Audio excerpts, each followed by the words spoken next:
dari fraksi Demokrat. Setelah itu siap-siap Bu Halim Mus dari fraksi Golkar. Maaf Pak Edward, salah saya. Gile Pak. Izin Kakak Edward. Terima kasih pimpinan dan anggota Komisi 4 yang saya hormati dan saya banggakan, Pak Menteri, Pak Sekjen, beserta seluruh jajaran. Kemudian selamat datang untuk Pak Dirut Utama PT Perikanan Indonesia atau Perindo yang sudah hadir. Kemudian juga dari Direktur Utama PT Garam Persero dan seluruh yang hadir yang saya hormati dan yang saya banggakan. Seperti yang disampaikan oleh teman-teman tadi, saya pun mewakili dari fraksi Partai Demokrat memberikan tanggapan, masukan dan kemudian pertanyaan untuk Kementerian Kelautan dan Perikanan. Yang pertama terkait dengan KKL KKP tahun 2023 ini. Komposisi anggaran untuk pembangunan kelautan dan perikanan terlihat belum sepenuhnya berpihak kepada masyarakat karena dirasa masih sangat kecil pada pagu anggarannya untuk kontribusi bagi masyarakat. Kondisi tersebut memperlihatkan bahwa sektor kelautan perikanan belum menjadi arus utama dalam arah dan kebijakan pembangunan ekonomi nasional. Hal ini menjadi ironis mengingat sekitar 70% wilayah Indonesia merupakan lautan dengan potensi ekonomi yang sangat besar serta berada pada posisi geopolitik yang sangat strategis. Kemudian, pagu anggaran Kementerian Kelautan dan Perikanan dalam RKKL tahun 2023 ini sebesar 6,104 triliun. Usulan pagu anggaran KKP tahun 2023 kemudian ke Kementerian Kelautan dan Perikanan sebesar 2,150 T, sehingga total usulan pagu anggaran Kementerian KKP tahun 2003 menjadi sebesar 8,25 T. Anggaran KKP tergolong kecil di bawah 1% dari APBN. Oleh karena itu, fraksi Partai Demokrat memberikan masukan. Yang pertama, KKP agar fokus pada program-program strategis yang berdampak langsung pada sektor perikanan dan budidaya. Sementara program kecil-kecil yang tidak perlu atau yang tidak urgent agar ditinjau kembali. Yang kedua, kelautan dan perikanan agar meningkatkan produksi sektor kelautan, perikanan dan yang berkelanjutan di tahun 2023 dalam rangka penambahan PNBP, ekspor dan penyediaan pangan. Yang ketiga, orientasi pemulihan ekonomi tahun 2022 diarahkan pada program padat karya, bukan diproyekkan. Keempat, penyerapan anggaran agar terdistribusi secara maksimal sejak awal tahun sehingga transformasi perekonomian sektor kelautan dan perikanan semakin meningkat. Kemudian, keberhasilan kebijakan penangkapan ikan terukur sangat ditentukan oleh kesiapan teknologi dan sarana prasarana pelabuhan perikanan.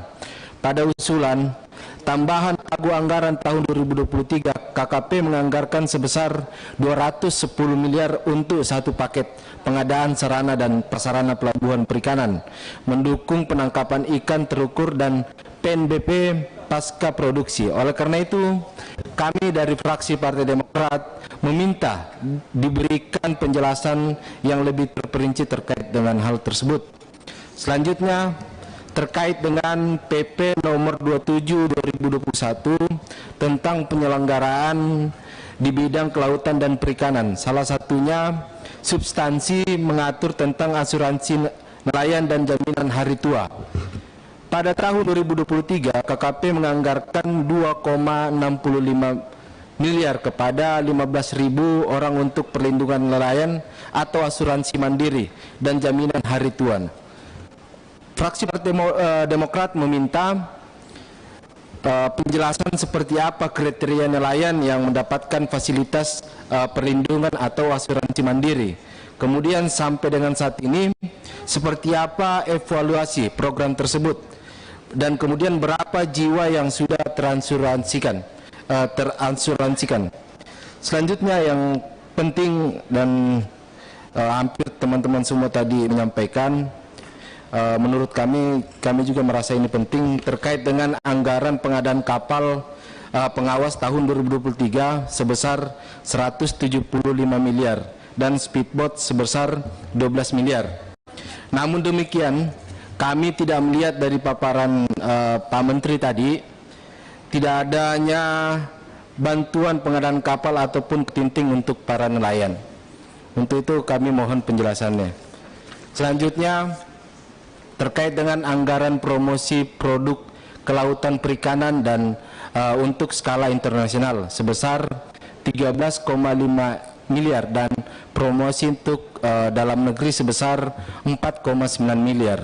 Mohon kami diberikan penjelasan terkait gambaran dan output kegiatan promosi yang dimaksud. Selanjutnya ini untuk Dirut PT Garam. Sampai saat ini kebutuhan garam nasional masih disokong oleh import dari luar negeri. Pada 2019 secara volume impor garam Indonesia mencapai 2,59 juta ton. Aturan kandungan NaCl pada garam minimal 97% merupakan bumerang buat kita, karena kadar NaCl dalam garam yang diproduksi petambak dalam negeri kurang dari 97% berada di bawah standar sehingga menjadi masalah. Akibatnya garam petambak tidak sepenuhnya dapat terserap oleh industri. Oleh karena itu, fraksi Partai Demokrat memohon diberikan penjelasan apakah garam dengan kadar NaCl kurang dari 97% itu tidak sehat dan membahayakan. Kemudian seperti apa regulasi penetapan standar kadar NaCl sebesar 97% itu? Kemudian apakah mungkin jika regulasi standar NaCl pada garam dapat diturunkan menjadi kurang dari 97%? Karena di sisi lain Kementerian Kelautan dan Perikanan diharapkan untuk memfasilitasi bantuan pemerintah kepada petambak garam rakyat dengan teknologi terkini guna meningkatkan mutu dan kualitas agar dapat diserap oleh industri sebagai bahan baku dan bahan penolong lainnya untuk mengurangi impor garam. Terakhir, terkait dengan honor penyuluh perikanan bantu atau PPB.